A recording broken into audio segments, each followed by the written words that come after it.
Muy bien, entonces ahora se puede, ¿se ve? Sí, doctora, ya Muy se bien. ve. Entonces, en el tema de inflamación, debemos tocar estos tópicos, como los tipos de inflamación. Primero el concepto, luego los tipos de inflamación que nosotros podemos tener, ya sea clínicamente o histopatológicamente.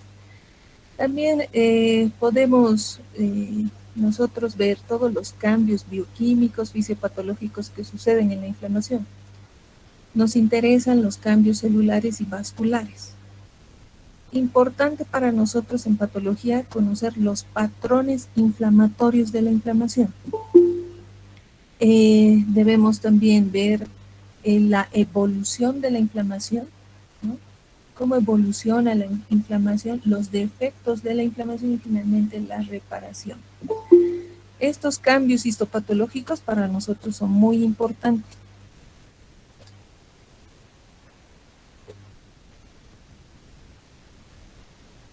¿Cómo definimos a la inflamación? Básicamente es una respuesta de los tejidos vascularizados frente a una infección, frente a una noxa, frente a cualquier lesión. Es una respuesta del tejido vascularizado vivo, ¿no?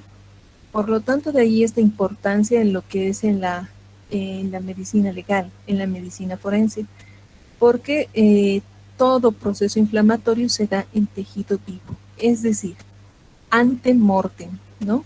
Antes de la muerte. Entonces, histopatológicamente, cuando se toman los tejidos de un cadáver que ha sufrido una agresión, una lesión, premortem, se puede ver los fenómenos de la inflamación. Y muy importante es los cambios inflamatorios en los tejidos, ya sea las células, la vascularización, todos los cambios que suceden. Incluso en medicina legal se ha dado los tiempos, ¿no? Cuándo aparecen los neutrófilos, cuándo aparecen los linfocitos, cuándo suceden esos cambios del tejido de granulación, y de acuerdo a eso se va dando una data de la muerte, es decir, eh, la fecha en la que ha muerto aproximadamente la persona, ¿no? Entonces, también debemos saber cuál es la finalidad de la inflamación, y la finalidad más importante para la inflamación en nuestro organismo es identificar. Primero identificar, luego destruir. La finalidad y el objetivo final de la inflamación es destruir y o neutralizar sus efectos adversos y poder reparar el organismo. Sin embargo, ustedes saben que el tema de la inflamación, por ejemplo, tener una inflamación para nosotros es muy bueno, ¿no? Tener fiebre, por ejemplo, es un dato muy bueno, porque sabemos que el cuerpo está respondiendo de una manera adecuada, ¿no? A una noxa, a un agente agresor o lesivo. Pero la inflamación repercute en algunos tejidos causando lesión o muerte de los tejidos. Es decir, al intento de destruir cualquier efecto adverso, se produce tanta inflamación que puede destruir los tejidos vivos. Ese es uno de los efectos adversos de la inflamación. Es adverso, ¿no? En la inflamación nosotros tenemos un componente vascular, tenemos un componente celular y tenemos un componente humoral. Dentro del componente humoral están todos los mediadores químicos que se producen, ¿no? Y que estos además repercuten nuevamente en los vasos y también repercuten en las células. Todos estos componentes entonces interactúan. Dentro de los patrones de la inflamación, o los tipos más bien de la inflamación, aquí está mal, es tipos de inflamación, tenemos básicamente la inflamación aguda y la inflamación crónica. Esto es para nosotros un gol estándar, ¿no? Cuándo es una inflamación aguda y cuándo es una inflamación crónica. La inflamación aguda es un proceso inflamatorio rápido. Viene del latín, que significa acutus. Eso significa abrupto, inmediatamente. Su duración es muy corta hay la salida de líquidos y de proteínas de dentro del componente vascular, y esta salida de líquido o exudación del líquido se denomina edema, ¿no? El edema habitualmente suele ser intersticial, ¿no? Pero al principio el edema es celular. La migración de los leucocitos o de los neutrófilos suele ser el componente más importante de la inflamación aguda, a diferencia de una inflamación crónica. Una inflamación crónica, que viene del griego cronos, que significa tiempo, este tipo de inflamación no se sabe cuándo inicia, ¿no? No se sabe, pero sin embargo muchos han tratado de poner una data de tiempo a esto, diciendo que la inflamación crónica comienza a partir de los 15 días. Sin embargo, los linfocitos ya están a partir de las 48 horas. La duración de la inflamación crónica, sin embargo, es larga la inflamación crónica. Puede durar de meses o años, ¿no? La inflamación se caracteriza histológicamente por la presencia de linfocitos, de plasmocitos y de macrófagos, que son los componentes más importantes. Aquí nosotros vamos a ver una proliferación de vasos a través de la activación de los angioblastos por factores de crecimiento de los vasos y la fibrosis por factores de crecimiento de los fibroblastos. El problema de la inflamación crónica es que habitualmente causa necrosis o muerte de los tejidos, ¿no? Se ha dado una subdenominación o una denominación intermedia, que es la inflamación subaguda, crónica subaguda o crónica reagudizada, que en el tiempo de la inflamación crónica se puede tener un proceso inflamatorio agudo al mismo tiempo. Es decir, que vamos a ver ambos componentes, tanto componentes celulares de una inflamación aguda como de una inflamación crónica. ¿Qué quiere decir? Al mismo tiempo, en el microscopio yo voy a ver la presencia de los neutrófilos, ¿no? La presencia de los linfocitos, plasmocitos, todo al mismo tiempo, ¿no? Entonces, si hay esa presencia mixta de células, tanto de la inflamación aguda como de la inflamación crónica, entonces denominaré inflamación crónica subaguda, ¿no? O inflamación crónica reagudizada. Si bien hemos dado este tiempo cronológico de 15 días, a partir de los 15 días se vuelve en una inflamación crónica. En ese intermedio de la inflamación aguda, a partir de las 48 horas, empieza a aparecer los linfocitos y se mezcla la celularidad. Entonces, dependiendo cuándo se haya tomado la biopsia, vamos a estar ya sea en un proceso inflamatorio agudo o en un proceso inflamatorio crónico. La mayor parte de las veces, todos los procesos inflamatorios llegan a nuestro hospital en un proceso inflamatorio crónico, ¿no? Donde igual los síntomas son muy bajos. Los síntomas casi los pacientes son asintomáticos. Ahí ya ha disminuido todos los signos de flogosis. En cambio, en la inflamación aguda tenemos todos los signos de Celsius, ¿no? Y tenemos más el signo de Virchow, que es la impotencia funcional, ¿no? Todos esos signos están muy agudizados. Tenemos una piel con calor, dolor, rubor, tumor, ¿no? Edema importante, mucho dolor.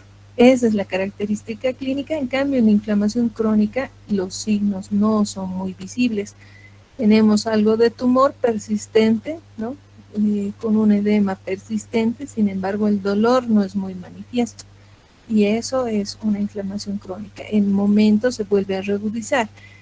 Este proceso es muy común, les decía. Por ejemplo, una colecistitis crónica. Los pacientes de vez en cuando tienen esos dolores cólicos biliares a repetición. Entonces, ¿qué quiere decir? Que estamos en un proceso crónico subagudo. En cambio, cuando el dolor, como en una apendicitis, es agudo y sucede en menos de 72 horas, este proceso inflamatorio es muy agudo, ¿no? Y que básicamente si no se lo opera muere. Entonces, tiene mucha repercusión clínica tratar de descubrir si este es un proceso agudo y crónico. ¿Y cómo hacemos eso? Solamente con la anamnesis, ¿no? es la primera vez que le duele en este lugar, es la primera vez, entonces es agudo, ¿no? Si además tiene todos estas características clínicas del signo de Celsius más la impotencia funcional y realmente hay un cuadro muy agudo incluso con el hemograma, entonces es necesaria la operación y es un proceso agudo, ¿no? En cambio, si es crónico, el paciente va a decir que le ha dolido en anteriores episodios, ha tenido dolor en el mismo sitio y se ha repetido, ¿no? Que ha calmado con los analgésicos y otra vuelta vuelve a doler. Entonces esto es un proceso inflamatorio crónico que se reagudiza, ¿no? O crónico subagudo, que sería lo mismo, ¿no? Entonces ustedes pueden poner como diagnóstico inflamación crónica reagudizada, ya sea una colecistitis crónica reagudizada o crónica subaguda. Ese es el diagnóstico que pueden dar, ¿no? Bueno, en la inflamación, para definir la inflamación aguda, es una respuesta entonces rápida, antes de las 72 horas, se regula con los mediadores químicos. En base a estos mediadores químicos están todos los cambios, las aminas biógenas, los factores de la coagulación, los factores del sistema del complemento, como han debido ver en el video, los derivados del ácido araquidónico y, muy importante también, las citocinas, que son los mediadores de la inflamación aguda. Estos mediadores, como ustedes saben, van a repercutir en los 3 acontecimientos muy importantes que suceden en la inflamación aguda: los cambios vasculares o hemodinámicos, el aumento de la permeabilidad vascular y la migración de los leucocitos hacia los tejidos. Entonces, ¿qué pasa con los vasos? Normalmente los vasos tienen un determinado calibre y el fluido intravascular es de forma laminar, ¿no? No tiene ninguna turbulencia, no tiene que tener ninguna turbulencia, ninguna irregularidad en el flujo, ninguna obstrucción en el flujo. Sin embargo, cuando sucede alguna lesión, algún tipo de lesión, inmediatamente se detecta por los receptores TOL que nosotros tenemos, se detecta un sitio de agresión y por lo tanto empieza a ver este aumento del tamaño de la vasculatura, se vasodilata, hay un aumento de la permeabilidad y todos los leucocitos que se encontraban en el intravascular salen hacia los tejidos. ¿Por qué? Porque son básicamente nuestras líneas de defensa y nuestra primera línea de defensa son los neutrófilos, ¿no? Estos neutrófilos o polimorfonucleares son nuestra primera línea de defensa. Estos van a alertar y van a llamar al resto de nuestras líneas de defensas y es ahí como promueven la formación de macrófagos, ¿no es cierto?, que son un componente muy importante. También promueve la formación de eosinófilos, si fuera, por ejemplo, una reacción alérgica, si fuera por consumo de drogas excesivo o fuera por parásitos, los eosinófilos están presentes en esa línea, ¿no? En la segunda línea. Y también posteriormente activan los linfocitos y los plasmocitos. Entonces los neutrófilos son nuestra respuesta innata, ¿no? Nuestra primera respuesta incluso al nacimiento, ¿no?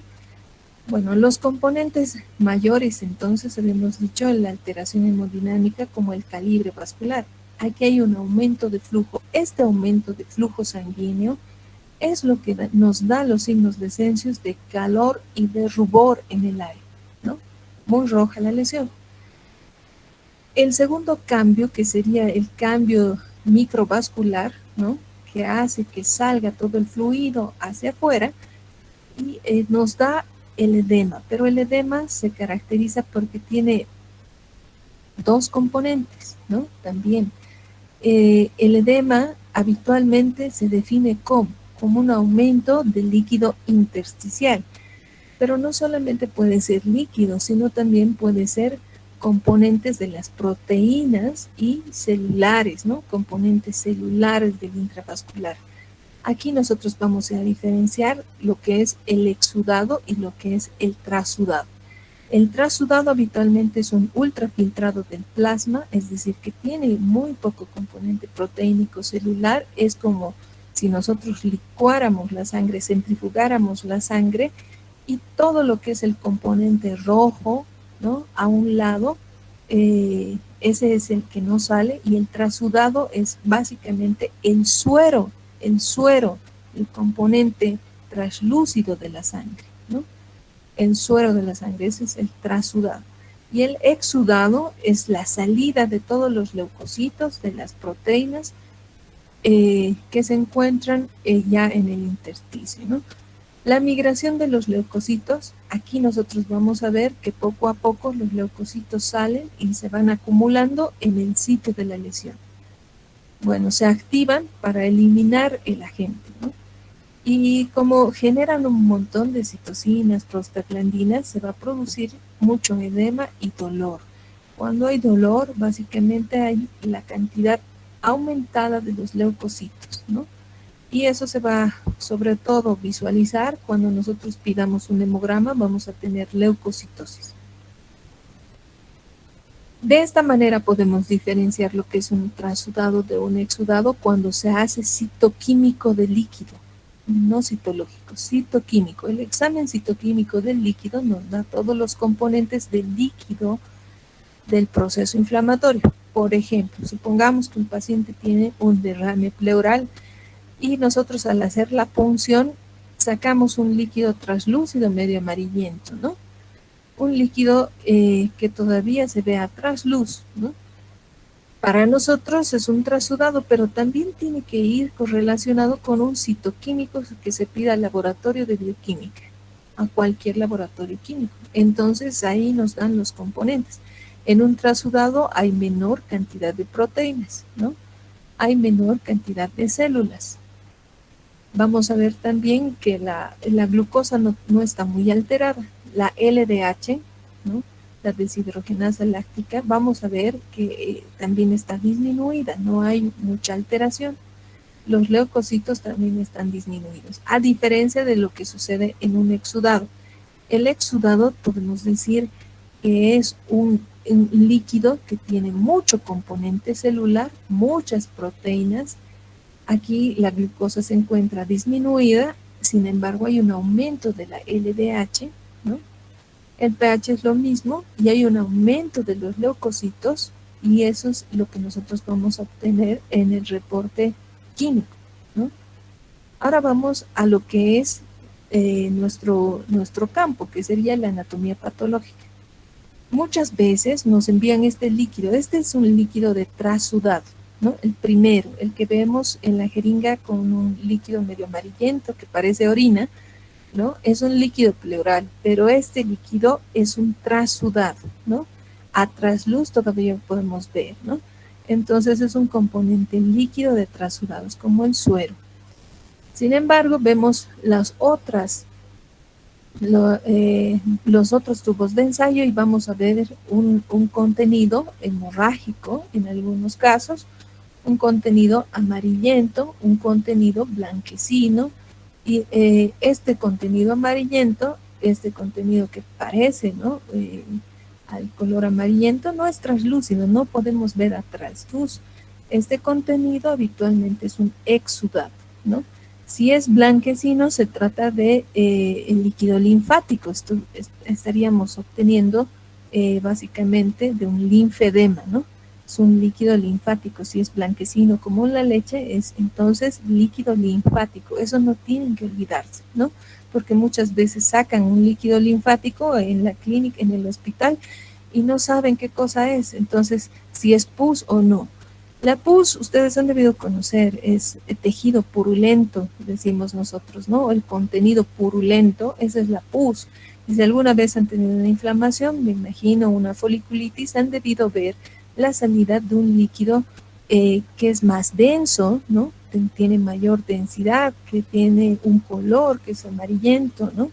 No es traslúcido. y además es fétido, tiene mal olor. Incluso por el olor, por las características del color, se puede inferir algunos tipos de patógenos, ¿no? Y el otro líquido que es básicamente hemorrágico. ¿Qué hacemos nosotros para hacer el estudio? Hacemos un extendido citológico en láminas cuando se trata de un cuando se trata más bien de un trasudado, como lo que hemos visto en la primera imagen de ese líquido que parece orina. Entonces, hacemos un extendido, extendemos este líquido en una laminita, procedemos a una tinción universal y vemos al microscopio y habitualmente no vamos a encontrar ni una célula, solamente vamos a ver una lámina vacía. En cambio, en el exudado nosotros vamos a ver muchos leucocitos, vamos a ver también material necrótico y algunas bacterias se pueden observar. Claro que las bacterias habitualmente son granulares, basofílicas, ¿no? No se puede determinar el tipo de bacteria que es. Para saber cuál es la bacteria se realiza el cultivo, ¿no? Nosotros en patología no les podemos decir qué tipo de bacteria. Llegamos solamente a ver bacterias cocoides por su forma, por su morfología, pero no podemos especificar cuál de estas bacterias cocoides se trata. Entonces, para eso se necesita hacer un cultivo, ¿no? Entonces, ya hemos mencionado que podemos hacer cultivo de estos líquidos que son el exudado, podemos hacer un estudio citológico en patología y podemos hacer un estudio citoquímico, ¿no? Bueno, ¿qué debo hacer yo en caso de una inflamación? Hemos visto que todos los mediadores químicos que básicamente repercuten en los vasos, como la histamina, causando una vasodilatación, ¿no? La serotonina, las prostaglandinas, los leucotrienos, algunos de ellos pueden ser medidos, ¿no? Algunos de ellos que son importantes para medirse. Por ejemplo, podemos determinar los niveles de la histamina. Esa es una pregunta, ¿no? Podemos determinar qué tipo de prostaglandinas, ¿no? Se están produciendo. Algunos de estos mediadores químicos sí se pueden determinar, sobre todo en la cantidad en la que se encuentran, ¿no? Y causando todos estos tipos de inflamación. Sin embargo, en la literatura nosotros vamos a encontrar que hay varios mediadores químicos, ¿no? Y muy importantes. La mayoría afectan los vasos y algunos causan lesión tisular. Por ejemplo, los componentes de la activación del factor 12 de Hagemann causa una lesión tisular que es muy importante. La activación del complemento también es un complemento de ataque de la membrana, puede causar lesión tisular. Y todos estos mediadores químicos son propios de la inflamación. Aquí vamos a ver en este cuadro algunos que son muy importantes, sobre todo para la permeabilidad vascular y la vasodilatación. La bradicinina resulta ser un mediador químico que se puede analizar, que se puede medir, ¿no? La bradicinina, por ejemplo, en un shock anafiláctico y bueno, sospechando de un shock anafiláctico, ha sucedido casos en los que alérgicos a la penicilina han ido a una farmacia y bueno, ellos no sabían que eran alérgicos a la penicilina. Por cualquier proceso, ya sea respiratorio alto, se hacen colocar penicilina sin hacer la prueba de la reacción a la penicilina. Entonces han sufrido un shock anafiláctico que también lleva a una inflamación muy aguda. En estos pacientes o en estos cadáveres, en la primera instancia se toma una muestra de sangre y se puede medir si ha habido la liberación de bradicinina. La bradicinina y la histamina son mediadores que se pueden ver para ver si sobre todo ha sucedido un proceso inflamatorio sistémico que ha llevado a la muerte, ¿no? Bueno, dentro de estos factores del complemento también tenemos factores muy importantes para la opsonización, que sería el C3A, ¿no? Para la quimiotaxis, el C5A. Bueno, dentro de las prostaglandinas tenemos una serie de prostaglandinas y algunas que se relacionan sobre todo con el dolor, que sería la prostaglandina E, ¿no? Los leucotrienos importantes para la adhesión y la activación, sobre todo leucocitaria, por ahí viene leucotrieno y la B4, y los leucotrienos C, D y E4 para la broncoconstricción, ¿no? Y la vasoconstricción, que aumenta la permeabilidad vascular también a este nivel. Los metabolitos del oxígeno, que estos van a causar una lesión endotelial y tisular, ¿no? Y el factor activador de plaquetas igual causa broncoconstricción. Estos son muy importantes cuando se produce en shock anafiláctico, ¿no? Si hay una broncoconstricción, hay una disminución del calibre de los bronquios y hay una disminución también del volumen inspiratorio, ¿no? Entonces el paciente tiene taquipnea, ¿no? Hay una reacción de los reactantes de fase aguda, la interleucina 1 y el factor de necrosis tumoral, que van a sobre todo causar una quimiotaxis muy importante de los leucocitos. Las quimiosinas que activan también los leucocitos y están a favor de la quimiotaxis, y el óxido nítrico, que tiene ambas funciones, aumentar la vascularidad o la permeabilidad vascular y la quimiotaxis. De esta manera se observa clínicamente. Si vemos el diámetro de un miembro es diferente al del otro miembro, el diámetro y el color. Vemos un eritema en la piel y un aumento de volumen. Y entonces empezamos viendo esos signos. Decíamos que un proceso inflamatorio agudo se caracteriza por tener la presencia de neutrófilos o polimorfonucleares. En la flecha en rojo se observan los polimorfonucleares y vamos a observar que tienen, ¿no?, diferentes formas y tienen también habitualmente 3 lóbulos, ¿no? Y vamos a ver como las cabecitas de Mickey Mouse, así los comparamos nosotros. Este es un proceso inflamatorio agudo, ¿no? Dentro podemos encontrar incluso algunas bacterias dentro de estos neutrófilos, y estas bacterias, pues, para ver eso tendríamos que tener mucha precisión y solo podemos decir si son bacterias o no para determinar el agente patógeno. Entonces aquí se necesita realizar un cultivo. Habitualmente los clínicos siempre mandan el líquido dividido en 3 para hacer citoquímico, citológico y cultivo. Todo lo piden en uno solo.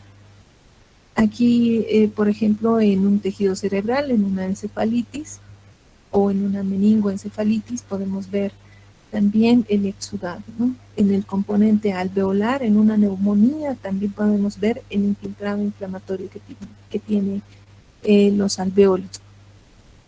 Bueno, lo que no hemos hablado en el video son sobre todo los defectos congénitos de la función anómala de los leucocitos.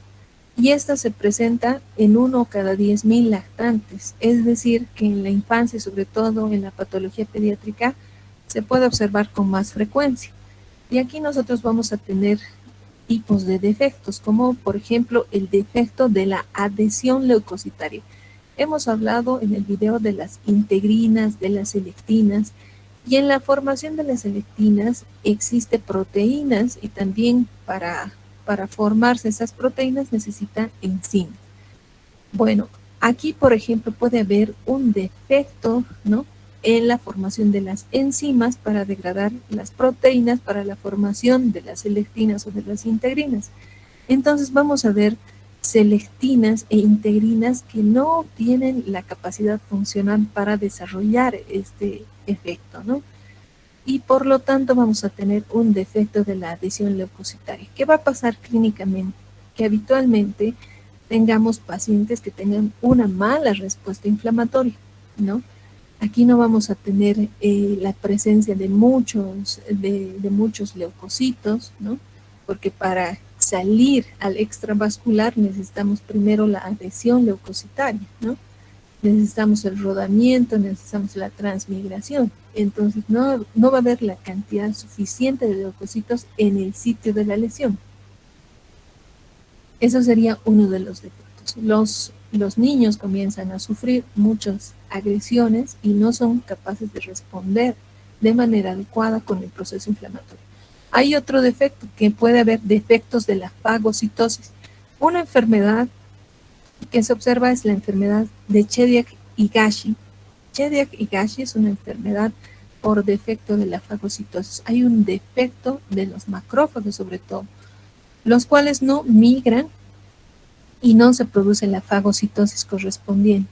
Entonces estos pacientes tienen infecciones a repetición, son pacientes que completamente en el año sufren ya sea infecciones por neumonías recurrentes, infecciones digestivas recurrentes, y eso es un defecto de la fagocitosis, ¿no? ¿Y cómo vamos a determinar eso? Vamos a determinar sobre todo contando cuántos procesos inflamatorios ha tenido en un año el niño, ¿no? Y si sucede esto continuamente, ¿no?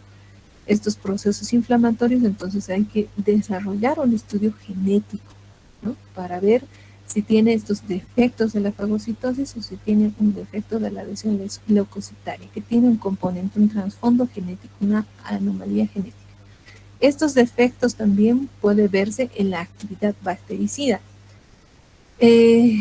Cuando se desarrolla el fagolisosoma, se empieza a producir una actividad química bactericida dependiente del oxígeno o independiente del oxígeno, pero sobre todo se produce aquella que es dependiente del oxígeno, y nosotros vamos a tener enzimas como la NAD-oxidasa y la mieloperoxidasa, ¿no? Para que a través de ella el oxígeno reducido se convierta en superóxido y a través de del superóxido también se convierta en peróxido de hidrógeno, ¿no es cierto? Que hablaríamos del peróxido de hidrógeno del agua oxigenada. Y se necesita la mieloperoxidasa para que se convierta en ácido hipoclorito, ¿no? Que sería para nosotros la lavandina. Todos estos componentes químicos se van a liberar en el fagolisosoma para destruir las bacterias, ¿no? O cualquier agente agresor. Entonces, es necesaria la NAD-oxidasa y la mieloperoxidasa. Sin embargo, puede suceder una deficiencia en la NAD-oxidasa y dejar de producir estos agentes bactericidas, como el peróxido de hidrógeno, y generar una granulomatosis crónica, es decir, una inflamación crónica granulomatosa a repetición, ¿no? Y que no se pueda solucionar. Otra deficiencia es la deficiencia de la mieloperoxidasa. Aquí los pacientes se caracterizan por infecciones fúngicas difíciles de tratar. Ustedes le ponen cualquier antifúngico y es muy difícil de tratar porque vuelve con las infecciones fúngicas a repetición. Bueno, decíamos nosotros que en la inflamación tiene que haber esta marginación, esta diaperesis y la transmigración. Hay algunos, sobre todo factores que son muy importantes para la transmigración. Estamos viendo los leucocitos aquí, que se están acumulando en el sitio de la lesión, ¿no? Hay algunos que se están ya marginando en los vasos. Obviamente puede haber, por el proceso inflamatorio, lesión de la vasculatura, ¿no? Entonces, en un proceso inflamatorio, además tendríamos que ver si hay daño de los vasos, daño de la estructura vascular. Bueno, eso sucede en la fagocitosis. Aquí vamos a ver que existe en la fagocitosis algunos pasos como el reconocimiento, el englobamiento, ¿no? Y la liberación, sobre todo, de esos componentes bactericidas dependientes del oxígeno, sobre todo.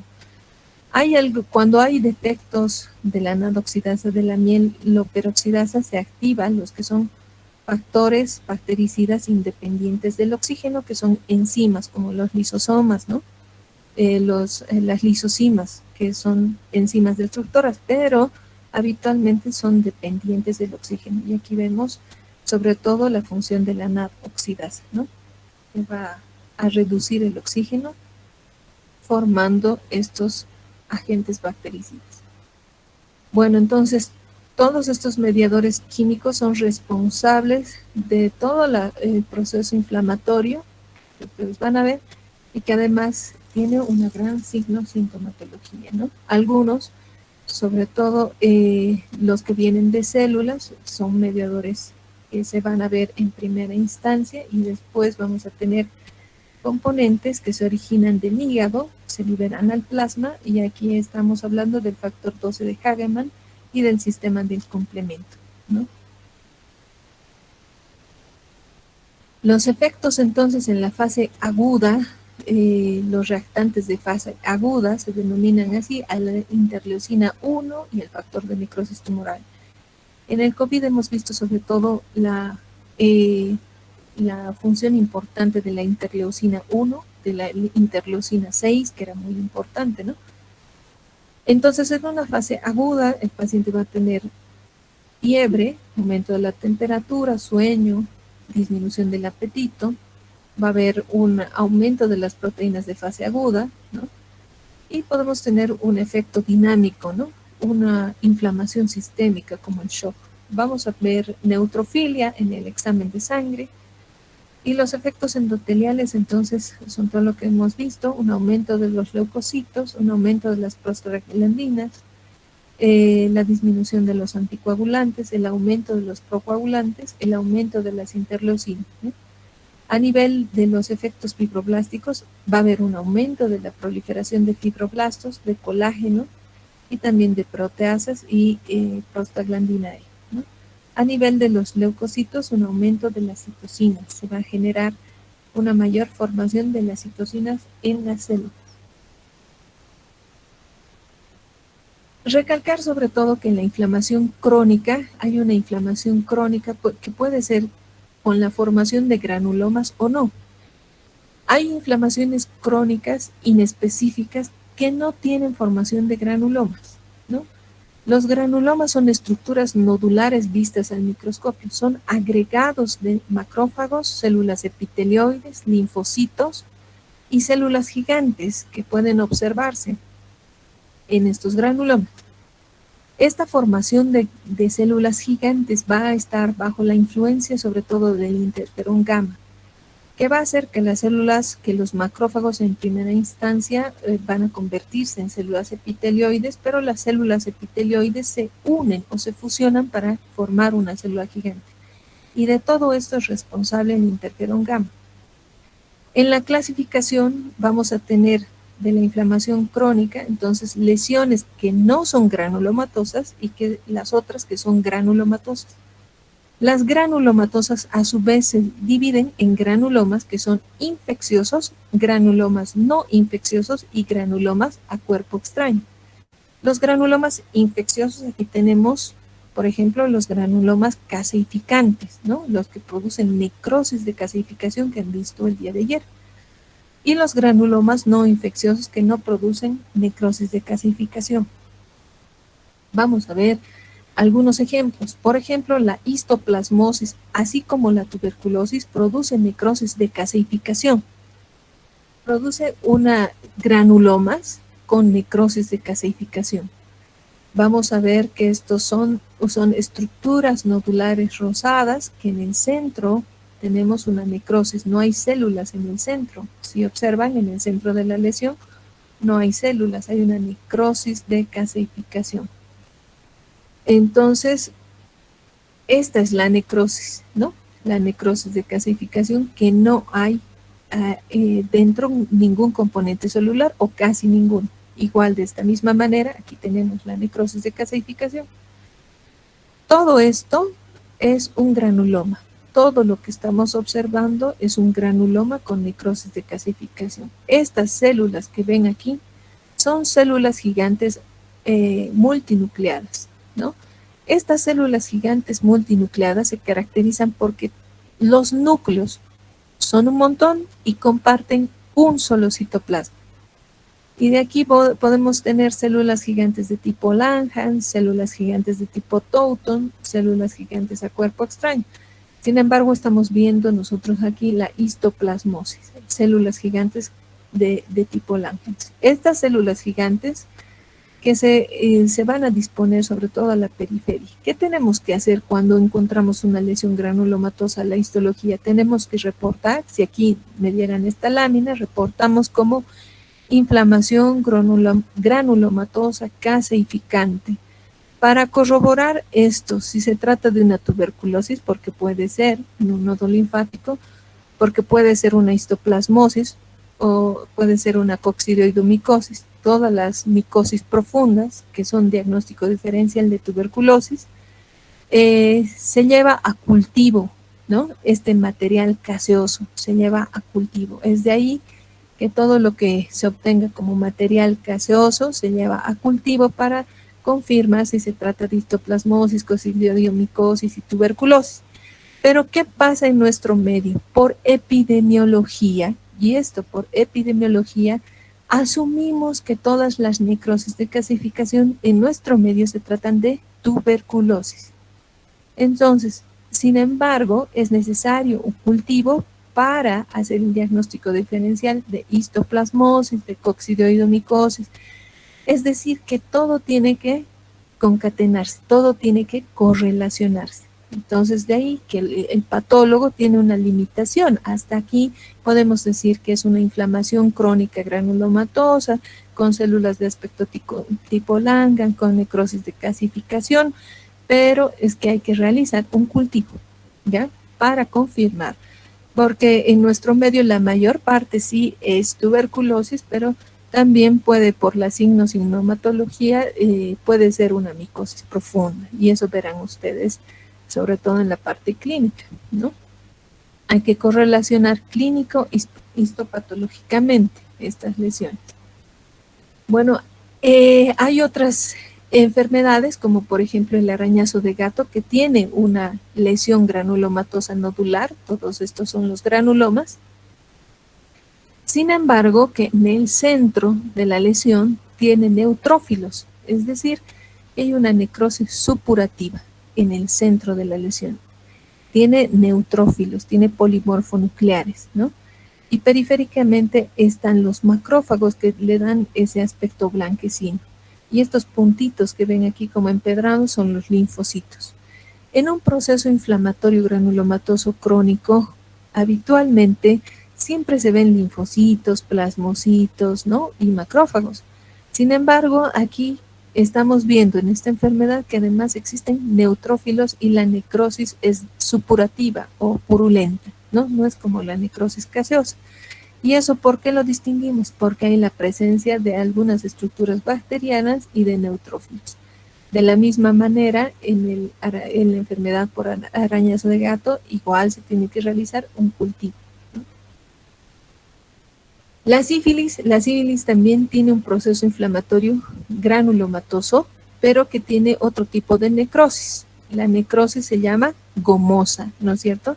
Centralmente tiene una necrosis gromosa y periféricamente esta necrosis gomosa se rodea de un proceso inflamatorio nodular. ¿Qué es un granuloma? Entonces es un nódulo por acúmulo de linfocitos, plasmocitos y macrófagos. Entonces es un granuloma gomoso en la sífilis.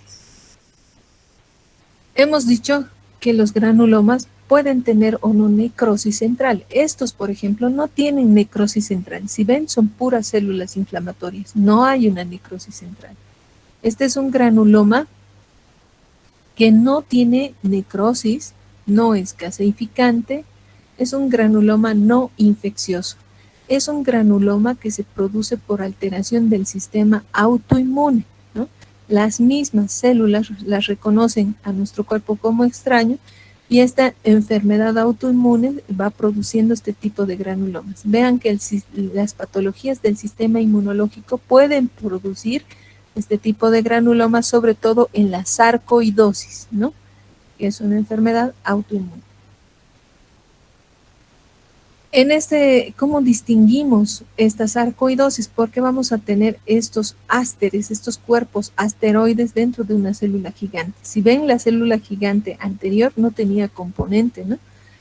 Intracitoplasmático, pero aquí vemos el citoplasma de la célula gigante y vemos numerosas células gigantes, ¿no? Numerosos núcleos, estos son núcleos. Por eso decimos multinucleada y tiene un solo citoplasma. Y dentro del citoplasma tenemos estos cuerpos asteroides. Asteroide, ¿qué quiere decir? Parecida a una estrella, que es un proceso inflamatorio contra las proteínas, ¿no? Los granulomas a cuerpo extraño, que serían la otra variedad, la tercera variedad de proceso granulomatoso, se producen sobre todo, como dice su nombre, a cuerpo extraño. Son elementos que no se han podido, ¿no? fagocitar. Por ejemplo, ¿qué no se ha podido fagocitar? Puede ser la punta de la jeringa de una aguja. Cuando pinchamos erróneamente se puede romper la aguja y se queda dentro. Ese sería un cuerpo extraño. Cuando, por ejemplo, nosotros nos pinchamos, ¿no? O tenemos una astilla que no hemos podido sacar, entonces ahí se empieza a formar de manera crónica un proceso inflamatorio crónico, granulomatoso, cuerpo extraño. En las cirugías se hace un recuento de gasas, de apósitos, de todo. Hay un recuento, ¿no? Hay un team quirúrgico, no es problema del cirujano, sino hay un team quirúrgico que está formado por licenciadas, expertas en esto, ¿no?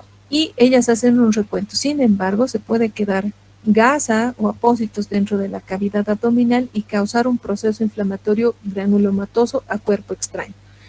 También tenemos el ejemplo de que puede realizarse este proceso inflamatorio granulomatoso a cuerpo extraño cuando se infiltra, ¿no es cierto? Cuando se ponen, por ejemplo, prótesis, las prótesis mamarias, cuando se infiltra ácido hialurónico, se pueden llegar a generar granulomatosos, inflamación granulomatosa crónica a cuerpo extraño. Entonces, ¿cómo vemos las células gigantes? Aquí tenemos estas células gigantes multinucleadas, los azules son los núcleos, estos puntos azules son los núcleos, pero vemos una disposición irregular, no hay un orden, ¿no? Los núcleos están desordenados, por eso nos damos cuenta de que se trata una reacción inflamatoria de cuerpo extraño. ¿El cirujano tendrá la culpa? No, ¿no? Habitualmente es, si bien se ha olvidado una gasa, es del team quirúrgico, es de todos, ¿no? Porque se tiene que realizar un recuento y todos lo realizan el recuento. Ahora, ¿será un problema por ejemplo, del cirujano plástico? No, porque en todos los pacientes no se producen estos granulomas a cuerpo extraños. Hay gente que tiene sus prótesis y que no hay esta inflamación granulomatosa a cuerpo extraño, ¿no? Entonces, eso sería en relación a los procesos granulomatosos. Y no tenemos nada más para agregar en este segmento. En la práctica vamos a ver seguramente otros ejemplos. Entonces eso es todo por hoy. El día de hoy hemos concluido con inflamación aguda y crónica y el proceso de la reparación. Ustedes han visto también en el video que hay defectos de la reparación y que hay reparación excesiva también que puede causar una alteración en la cicatrización, ¿no? Cicatrices irregulares. Pero habitualmente el paso final siempre es la reparación y la regeneración celular. Bueno, hasta aquí damos por concluido este segmento y nos vamos a ver en la práctica. Muchas gracias.